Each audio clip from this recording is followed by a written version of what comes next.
ಈಗ English reading and writing ನಾವು ಕಲಿಬೇಕು ಅಂತ ಹೇಳಿದ್ರೆ ಬಹಳ ಮುಖ್ಯವಾದ ವಿಷಯಗಳು ಬಹಳಷ್ಟಿದ್ದಾವೆ.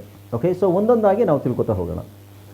ಈಗ ಇಲ್ಲಿ ನಾನು ಬೋರ್ಡ್ ಮೇಲೆ ಒಂದಷ್ಟು ವರ್ಡ್ಸನ್ನು ಕೊಟ್ಟಿದ್ದೀನಿ, ರೈಟ್. ಸೊ ಇದರಲ್ಲಿ ಬಹಳ ದೊಡ್ಡ ಪದ ಅಂತ ಅನ್ಸ್ಬೋದು ನೋಡಿದಾಗ. ಈಗ ನೀವು ಈ ಒಂದೇ ಕ್ಲಾಸಲ್ಲಿ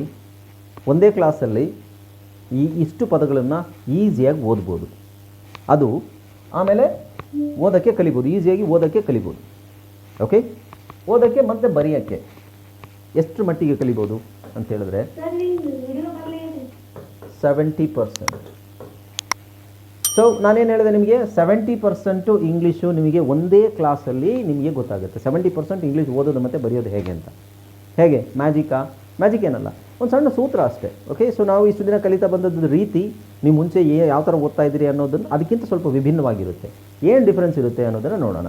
ಓಕೆ, ಸೊ ಈ ಪದನ ನೋಡಿ, ಇದು ಇಷ್ಟೊಂದು ದೊಡ್ಡ ಪದ ಇದೆ. ಇದನ್ನು ನಾನು ಹೇಗೆ ಓದಬೇಕು ಅಂತ ಆಮೇಲೆ ನಾನು ಹೇಳ್ಕೊಡ್ತೀನಿ. ಬಟ್ ಫಸ್ಟಿಗೆ ನಾವು ಇಂಗ್ಲೀಷ್ ಆಲ್ಫಬೆಟ್ ಕಲಿಯೋಣ. ಓಕೆ, ಸೊ ಇಂಗ್ಲೀಷ್ ಆಲ್ಫಬೆಟ್ ನಿಮಗೆ ಗೊತ್ತಿಲ್ಲದೆ ಇದ್ದರೆ, ಆಲ್ಮೋಸ್ಟ್ ಎಲ್ರಿಗೂ ಗೊತ್ತಿರುತ್ತೆ. ಆಲ್ಫಬೆಟ್ ಗೊತ್ತಿಲ್ಲದೆ ಇರೋರು ಯಾರೂ ಇರಲಿಕ್ಕಿಲ್ಲ. ಆದರೂ ನಾನೊಂದು ಸಲ ಹೇಳ್ತಾ ಇದ್ದೀನಿ ನಿಮಗೆ. ಸೊ ಇದು ಸ್ಮಾಲ್ ಲೆಟರ್ಸ್ ಅಂದರೆ ಸಣ್ಣ ಅಕ್ಷರಗಳು. ಇಂಗ್ಲೀಷಲ್ಲಿ ಕಾಮನ್ ಆಗಿ ಜಾಸ್ತಿ ಯೂಸ್ ಮಾಡುವಂಥದ್ದು ಸ್ಮಾಲ್ ಲೆಟರ್ಸ್. ಇಂಗ್ಲೀಷಲ್ಲಿ ABCD ಎಲ್ರಿಗೂ ಗೊತ್ತಿರುತ್ತೆ. ABCD ಅದೇ ನಾನು ಹೊಸದಾಗಿ ಹೇಳ್ಕೊಡ್ಬೇಕಾಗಿಲ್ಲ. ಇದು ಕ್ಯಾಪಿಟಲ್ ಲೆಟರ್ಸ್ ಅಂದರೆ ದೊಡ್ಡ ಅಕ್ಷರಗಳನ್ನು ಎಲ್ಲಿ ಬಳಸ್ತೀವಿ ಅನ್ನೋದ್ರ ಬಗ್ಗೆ ಈಗ ಚರ್ಚೆ ಬೇಡ, ಆಮೇಲೆ ನಾವು ನೋಡೋಣ. Okay, so these are capital letters and these are small letters.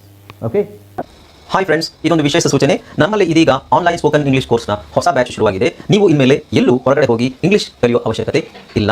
ಮನೆಯಲ್ಲೇ ಕೂತ್ಕೊಂಡು ಯಾವುದೇ ಟೆನ್ಷನ್ ಇಲ್ಲದೆ, ಏನು ಮುಗಿದಿರಬಿಲ್ಲದೆ ಇಂಗ್ಲಿಷ್ ಮಾತಾಡೋದನ್ನ ಕಲಿಯಬಹುದು.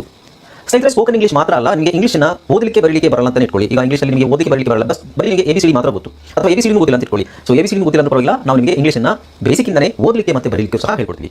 ಅದು ಅಲ್ಲದೆ ನೀವು ಒಂದು ವೇಳೆ ಕನ್ನಡನೇ ಬರಲ್ಲ ಅಂತ ಇಟ್ಕೊಳ್ಳಿ, ಕನ್ನಡನೂ ಹೇಳ್ಕೊಟ್ಟು ಕನ್ನಡದಿಂದ ಇಂಗ್ಲಿಷ್ನ ಹೇಗೆ ಓದೋದು, ಕನ್ನಡನೂ ನಾವು ಹೇಳ್ಕೊಟ್ಟು ಅದರ ಮೂಲಕ ಇಂಗ್ಲಿಷ್ನ ಹೇಗೆ ಕಲಿಯೋದು ಅನ್ನೋದನ್ನ ನಾವು ಈ ಕೋರ್ಸಲ್ಲಿ ಇನ್ಕ್ಲೂಡ್ ಮಾಡಿದ್ದೀವಿ.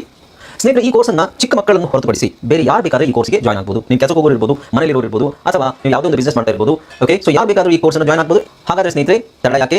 ಈ ಸ್ಪೋಕನ್ ಇಂಗ್ಲಿಷ್ ಕೋರ್ಸ್ ಮತ್ತು English basic reading and writing ಕೋರ್ಸ್ನ ಜಾಯ್ನ್ ಆಗಬೇಕು ಅಂತ ಆಸಕ್ತಿ ಇರೋರು ಈ ಕೂಡಲೇ ನಿಮ್ಮ ಫೋನ್ ತೆಗೆದುಕೊಳ್ಳಿ, ಹಾಗೂ ಇಲ್ಲಿ ಬರ್ತಿರುವಂತಹ ನಂಬರ್ಗೆ ಅಥವಾ ಕೆಳಗಡೆ ಬರ್ತಾ ಇರುವಂತಹ ನಂಬರ್ಗೆ ನೀವು ಕರೆ ಮಾಡತಕ್ಕದ್ದು, ಅಥವಾ ವಾಟ್ಸ್ಆ್ಯಪ್ನಲ್ಲಿ ಸಂಪರ್ಕಿಸಿ ನಿಮ್ಮ ಹೆಸರನ್ನು ರಿಜಿಸ್ಟರ್ ಮಾಡಿಕೊಳ್ಳಿ.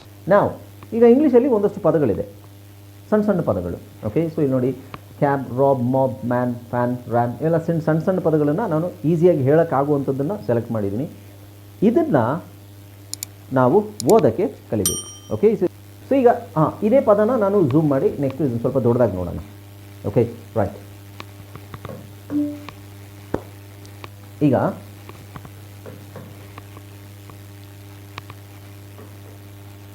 ಇಲ್ಲಿ ಒಂದು ಪದ ಇದೆ, ಸಿಂಪಲ್ ವರ್ಡ್, CAB, ಸರಿನಾ? ಆಮೇಲೆ ROB, MOB. ನಾವು ಕನ್ನಡದಲ್ಲಿ ಒಂದು ಪದ ಓದಬೇಕಾದ್ರೆ ಹೇಗೆ ಓದ್ತೀವಿ? ಅಕ್ಷರಗಳನ್ನು ಓದ್ತೀವಿ, ರೈಟ್? ಉದಾಹರಣೆಗೆ ಅಮರ ಏನಾಗುತ್ತೆ? ಅಮರ.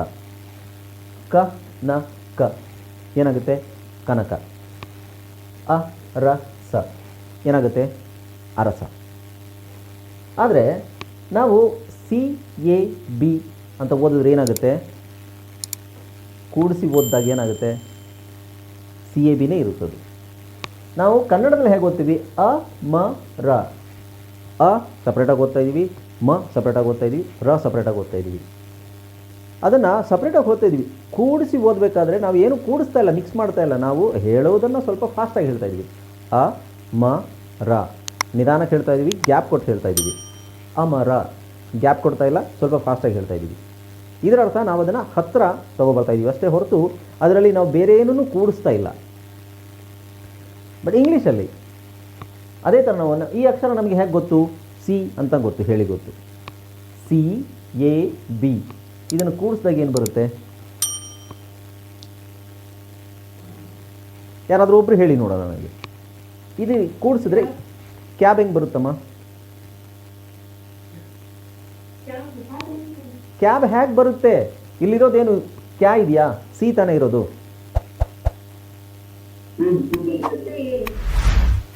C no. ನಾವು ಕನ್ನಡದಲ್ಲಿ ಹೆಂಗೆ ಓದ್ತೀವಿ? ಅಮರ, ಅಮರ. ಅದೇ ಥರ CAB, CAB ತಾನೆ. ಅಲ್ವಾ? Okay, good. ಮ್ಯೂಟ್ ಮಾಡ್ಕೊಳ್ಳಿ ಈಗ. ಓಕೆ, ಎಲ್ಲ ಮ್ಯೂಟ್ ಮಾಡ್ಕೊಳ್ಳಿ. ಅದೇ ಥರ ROB, ಅದೇ ಥರ ಅಮರ, ಅಮರ, ROB, ROB ಅಲ್ವಾ? ಹಾಗೆ ಮತ್ತೆ ಕನಕ, ಕನಕ, MOB, MOB, ರೈಟ್? ಎಸ್. ಆದರೆ ಇದು ಇಂಗ್ಲೀಷ್ ಸ್ಪೆಲ್ಲಿಂಗ್ಸ್. ಇವೆಲ್ಲ ಸ್ಪೆಲ್ಲಿಂಗ್ಸ್ ಅಂದರೆ ಅಕ್ಷರಗಳ ಹೆಸರು ಅಷ್ಟೇ. ಕೂಡಿಸಿ ಓದಬೇಕಾದ್ರೆ ಆ ಥರ ಓದೋದಿಲ್ಲ ಅಲ್ವಾ? ಕೂಡಿಸಿ ಓದಬೇಕಾದ್ರೆ ಇದರ ಉಚ್ಚಾರಣೆ ಏನಾಗುತ್ತೆ? ಯಾರೋ ಹೇಳಿದ್ರು ಕ್ಯಾಬ್. ಎಸ್, ಕ್ಯಾ ಅನ್ನೋ ಅಕ್ಷರ ಎಲ್ಲಿದೆ ಇಲ್ಲಿ? ಇಲ್ಲೆಲ್ಲಾದರೂ ನಿಮಗೆ ಕ್ಯಾ ಕಾ ಅಂತ ಕಾಣಿಸ್ತಾ ಇದೆಯಾ? ಇಲ್ಲ. ಏನಿದೆ ಇಲ್ಲಿ? CAB, right? ಸೊ ಹಾಗಾದರೆ ಓದೋದು ಹೇಗೆ? ಈ ವಿಧಾನ ತಪ್ಪು ತಾನೆ. CAB ಕ್ಯಾಬ್ ಅಂತ ಓದೋದು ಶುದ್ಧ ತಪ್ಪು, ಅದು ಸುಳ್ಳದು. ನಾವು ಈ ಥರ ಓದೋದ್ರಿಂದ ಏನು ಪ್ರಯೋಜನ ಇಲ್ಲ, ರೈಟ್? ಉದಾಹರಣೆಗೆ ಇಲ್ಲಿ ನೋಡಿ, P ಸಣ್ಣ ಪದ ತಗೊಳ್ಳೋಣ, BAD, BAD. ಮತ್ತೆ ನಾನು ಇದನ್ನೇ ಬರೀತೀನಿ ಕನ್ನಡದಲ್ಲಿ, ಅಮರ, ಅಮರ, ಅಮರ, BAD, BAD, BAD ಬ್ಯಾಡ್ ಹೆಂಗಾಗುತ್ತೆ? ಹಂಗಾದ್ರೆ ನಾವಿಲ್ಲಿ ಅಮರ ಅನ್ನೋದನ್ನು ಬೇರೆ ಏನಾದರೂ ಹೇಳಬೇಕಲ್ವಾ? ಕನ್ನಡದಲ್ಲಿ ಅಕ್ಷರಗಳ ಉಚ್ಚಾರಣೆ ಏನಿದೆ ಅದು ಅಕ್ಷರಗಳ ರೂಪ, ಅಕ್ಷರಗಳ ಹೆಸರು ಅದೇ ಇದೆ. ಇಂಗ್ಲೀಷಲ್ಲಿ ಆ ಥರ ಖಂಡಿತ ಇಲ್ಲ. ಅದಕ್ಕೆ ಬೇರೆ ವಿಧಾನನೇ ಫಾಲೋ ಮಾಡಬೇಕು. ಎಕ್ಸಾಂಪಲ್ ನೋಡೋಣ. ಈಗ ನಾವು ಬೇರೆ ಅಕ್ಷರಗಳನ್ನು ನೋಡಿ. ಇಲ್ಲಿ ಕನ್ನಡದಲ್ಲಿ ನಾವು ಕನ್ನಡನ ಸಂಪೂರ್ಣವಾಗಿ ಕಲಿಬೇಕಾದ್ರೆ, ಓದಬೇಕಾದ್ರೆ, ಬರಿಬೇಕಾದ್ರೆ ನಾವು ಏನು ಕಲಿಬೇಕು? ಅಕ್ಷರಮಾಲೆ, ಒತ್ತಕ್ಷರ, ಕಾಗುಣಿತ, ಇವಿಷ್ಟು ಕಲಿತ್ರೆ ಆಲ್ಮೋಸ್ಟ್ ನಮಗೆ 100% ಕನ್ನಡ ಬಂದ ಹಾಗೇನೆ. ಏನೇನು? ಒತ್ತಕ್ಷರ, ಅಕ್ಷರಮಾಲೆ ಅಂದರೆ ಸ್ವರಗಳು, ವ್ಯಂಜನಗಳು, ಆಮೇಲೆ ಕಾಗುಣಿತ, ಆಮೇಲೆ ಒತ್ತಕ್ಷರ. ಸ್ವರಗಳೇನು? ಅ, ಆ, ಇ, ಈ, ಉ, ಎ, ಎ, ಇವೆಲ್ಲ ಸ್ವರಗಳು. ವ್ಯಂಜನಗಳೇನು? ಕ, ಕ, ಗ, ಗ, ನ, ಟ, ಟ, ಡ, ಡ, ನ, ಯಾರ, ಲವ, ಶ, ಸ, ಹ, ಳ, ತನಕ. ಕಾಗುಣಿತ ಏನು ನಿಮಗೆ? ಕ, ಕ, ಕಿ, ಕಿ, ಕು, ಕು, ಕೃ, ಕೆ, ಇಲ್ಲಿದೆ ನೋಡಿ. ಓಕೆ, ಸೊ ಇದು ಕಾಗುಣಿತ. ಇದಾದಮೇಲೆ ನಮಗೇನು ಬೇಕು? ಒತ್ತಕ್ಷರಗಳು, ರೈಟ್? ಒತ್ತಕ್ಷರಗಳು ಏನು ನೋಡಿ? ಅಕ್ಕ, ಮಚ್ಚೆ, ಅಗ್ಗ, ಅಜ್ಜ, ಅಟ್ಟ, ಅಡ್ಡ, ಕೃಷ್ಣ, ಅತ್ತ, ಸಿದ್ಧ, ಇತ್ತ, ಹುತ್ತ, ಇವೆಲ್ಲ ಒತ್ತಕ್ಷರಗಳು. ಅಂದರೆ ಒಂದೊಂದು ವ್ಯಂಜನಕ್ಕೆ ನಾವು ಒತ್ತಕ್ಷರ ಕೊಡೋದು. ಇಷ್ಟು ಗೊತ್ತಿದ್ದರೆ ಸಂಪೂರ್ಣವಾಗಿ 100% ನೀವು ಕನ್ನಡನ ಓದಬಲ್ರಿ, ಬರಿಬಲ್ರಿ. ಇಂಗ್ಲೀಷಲ್ಲಿ ಹಾಗಿದೆಯಾ? ಖಂಡಿತ ಇಲ್ಲ. ಇಂಗ್ಲೀಷಲ್ಲಿ ಬಹಳ ತಿಳ್ಕೊಬೇಕು ನಿಮಗೆ. ಓಕೆ, ಈ ಥರ ನಾವು ಇಂಗ್ಲೀಷ್ ಕಲ್ತ್ವಾ? ಈಗ ನಾವು ಕನ್ನಡ ಇಂಗ್ಲೀಷ್ ವರ್ಡ್ಸ್ ನಾನು ತೊಗೊಂಡಿದ್ನಲ್ಲ, ಅವಾಗ ಏನು ತೊಗೊಂಡಿದ್ದೆ? CAB, ROB, MOB ಎಲ್ಲ ತೊಗೊಂಡಿದ್ನಲ್ಲ, ಅದರ ಸರಿಯಾದ ಉಚ್ಚಾರಣೆ ಏನು? ಈಗ ಇಲ್ಲಿ ನಾವು ಅಕ್ಷರಗಳನ್ನು ಹಾಕ್ಕೊಂಡಾಗ ಇದು ಉಚ್ಚಾರಣೆ ಅಲ್ಲ, ಇದು ಸ್ಪೆಲ್ಲಿಂಗ್ಸ್ ಅಷ್ಟೇ. ಈ ಅಕ್ಷರಗಳಲ್ಲಿ ನಿಮಗೆ ಇಲ್ಲಿ ಕನ್ನಡದಲ್ಲಿ ನಾನು ಬರೆದು ತೋರಿಸಿದ್ದೀನಲ್ಲ, ಅದು ಸ್ಪೆಲ್ಲಿಂಗ್, ಅದು ಉಚ್ಚಾರಣೆ ಅಲ್ಲ. ಕನ್ನಡದಲ್ಲಿ ಇದು ಅಮರ, ಅಕ್ಷರಗಳು ಹೌದು, ಸ್ಪೆಲ್ಲಿಂಗು ಹೌದು, ಉಚ್ಚಾರಣೆನೂ ಹೌದು. ಇದರಲ್ಲಿ ಇದು ಸ್ಪೆಲ್ಲಿಂಗ್ಸ್ ಮಾತ್ರ, ಉಚ್ಚಾರಣೆ ಅಲ್ಲ. ಅಕ್ಷರಗಳ ಹೆಸರು ಅಷ್ಟೇ, ಅದು ಉಚ್ಚಾರಣೆ ಅಲ್ಲ. ಉಚ್ಚಾರಣೆ ಏನು ನೋಡಿ? ಕ್ಯಾಬ್, ರಾಬ್ ಅಂತ ಹೇಳಬೇಕು ನಾವು. CAB, cab. ಸಿ ಅನ್ನೋ ಅಕ್ಷರದ ಉಚ್ಚಾರಣೆ ಅಂತ ಬರ್ತದೆ. ಓಕೆ, ಸೊ ಇಲ್ಲಿ cab, rob, mob, man, fan, ran, picnic, clinic, tonic, rap, tap, ಈ ಥರ ಎಲ್ಲ ಇದೆ ಅಕ್ಷರಗಳು. ಉಚ್ಚಾರಣೆ ಈ ಥರ ಹೇಳಬೇಕು ಅಂತ. ಸೊ ಪದದಲ್ಲಿ ನಮಗೆ ಬೇಸಿಕ್ ಆಗಿ ಬೇಕಾಗಿರೋದೇನು? ಅಕ್ಷರಗಳ ಉಚ್ಚಾರಣೆ. ಈಗ ನಾವು ಫಸ್ಟು ಒಂದಷ್ಟು ಅಕ್ಷರಗಳ ಉಚ್ಚಾರಣೆ ನೋಡೋಣ. ಓಕೆ, ಇದನ್ನು ನಾವೇನು ಹೇಳ್ತೀವಿ?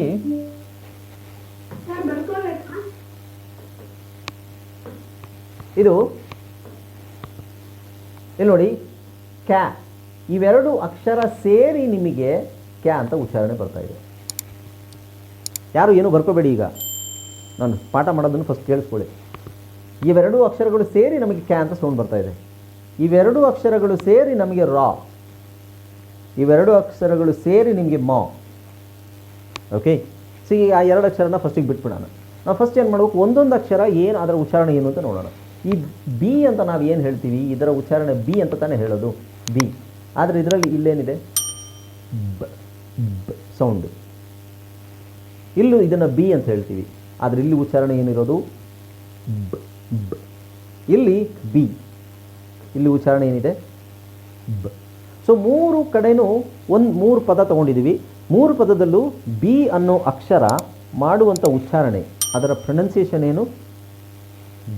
ಬಿ ಅಂತ ಎಲ್ಲೂ ಇಲ್ಲ. ನೀವು ಇಲ್ಲಿ ಬಿ ಹೇಳಬೇಕಂದ್ರೆ ಮಾಬಿ ಅಂತ ಹೇಳಬೇಕಾಗುತ್ತೆ. ಅದು ಆಗೋದಿಲ್ಲ, ಯಾಕೆಂದರೆ MOB is the spelling. MOB ಇಟ್ಕೊಂಡು ನಾವು ಮಾಬ್ ಅಂತ ಹೇಳೋಕ್ಕೆ ಓದಲಿಕ್ಕೆ ಆಗೋದಿಲ್ಲ, ಯಾಕೆಂದರೆ ನಾವು ಕನ್ನಡ ಆ ಥರ ಕಲ್ತಿಲ್ಲ. ಇಂಗ್ಲೀಷನ್ನು ಆ ಥರ ಕಲಿಬಾರ್ದು ಆ್ಯಕ್ಚುಲಿ.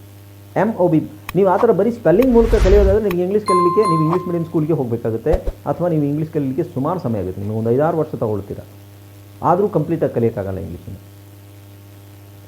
ಆದರೆ ಅದರಲ್ಲಿ ಸರಿಯಾದ ಮೆಥಡಲ್ಲಿ ಕಲಿತ್ರೆ ನಮಗೆ ಇಂಗ್ಲೀಷನ್ನು ಈ ಫಸ್ಟ್ ಕ್ಲಾಸಲ್ಲಿ ನಿಮಗೆ 70% ಇಂಗ್ಲೀಷನ್ನು ಓದ್ಬೋದು ನೀವು. ಆ ಮೆಥಡ್ನ ಫಾಲೋ ಮಾಡ್ಕೊಂಡು ಈಗ ನೆಕ್ಸ್ಟ್ ಸಿ, ABCD ಇಂದನೇ ತೊಗೊಳ್ಳೋಣ. ABCD, ಎ ಆಮೇಲೆ ತೊಗೊಳ್ಳೋಣ. ಬಿ ತೊಗೊಂಡಿದ್ದೀನಿ ನಾನು. ಬಿ ಆದಮೇಲೆ ನೆಕ್ಸ್ಟ್ ಅಕ್ಷರ ಯಾವುದು? ಸಿ. ABC, ಸಿ ನೋಡೋಣ. ಸಿದು ಉಚ್ಚಾರಣೆ ನೋಡಿಲಿ, ಇಲ್ಲಿ ನೋಡಿ, ಪಿಕ್ ನಿಕ್. ಸೊ ಸಿ ಮಾತ್ರ, ಸಿದು ಉಚ್ಚಾರಣೆ ಮಾತ್ರ ತಗೊಳ್ಳೋಣ. ಸಿದು ಮಾತ್ರ ಉಚ್ಚಾರಣೆ ಏನಿದೆ? ಅಂತಿದೆ. ಆಮೇಲೆ ಡಿದು ಮಾತ್ರ ಉಚ್ಚಾರಣೆ ನೋಡೋಣ, ಏನಿದೆ? ಡಿದು ಉಚ್ಚಾರಣೆ ನೋಡಿ, ಡ ದ ದ. ಓಕೆ, ಸೊ ಎಫ್ದು ಉಚ್ಚಾರಣೆ ನೋಡಿ. ಎಫ್ದು ಉಚ್ಚಾರಣೆ ಹಾಗೆ ಎಲ್ಲ ಅಕ್ಷರಗಳಿಗೂ ಅದರದೇ ಆದ ಉಚ್ಚಾರಣೆ ಇರುತ್ತೆ. ನಾವು ಏನು ಹೇಳ್ತೀವಿ ಅದರ ಅರ್ಧ ಅಷ್ಟೇ ಹೇಳಬೇಕು. ಎಮ್ ಅಂತ ಹೇಳಿದ್ರೆ ಏನ ಬಿಟ್ಬಿಡಬೇಕು, ಮಾತ್ರ ಹೇಳಬೇಕು. ಎಫ್ ಹೇಳ್ತೀವಾ, ಎಫ್ ಅಲ್ಲಿ ಎ ಬಿಟ್ಬಿಡಿ, ಮಾತ್ರ ಸೌಂಡು. ಎನ್ನಲ್ಲಿ ಎ ಬಿಟ್ಬಿಡಿ, ಮಾತ್ರ ಸೌಂಡು. ಓಕೆ.